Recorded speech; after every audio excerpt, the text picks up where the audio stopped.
Од општина Тетово информираат дека вечерва ќе се реализира третата поред терестријална дезинсекција на подрачјето на општина Тетово за уништување на инсектите и останатите штетници. Дезинсекцијата ќе се спроведе навечер почнувајќи од 22 часот и истата ќе продолжи до раните утрински часови.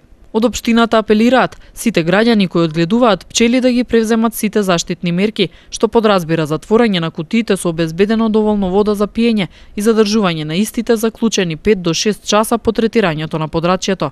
Исто така потребно е граѓаните да не излегуваат на улиците за време на третирањето на градот, како и да ги тргнат автомобилите од тротоарите пред зелените површини, се со цел екипите непречено да го извршат процесот на дезинсекција.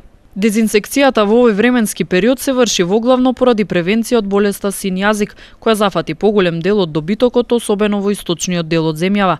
Земајќи го предвид фактот дека инсектите се главните преносители на оваа болест, процесот на дезинсекција е од посебно значење, особено во овој период, кога се приближува верскиот празник Курбан Бајрам, кога и се очекува зголемена трговија и размена на добиток помеѓу граѓаните, стои во соопштението.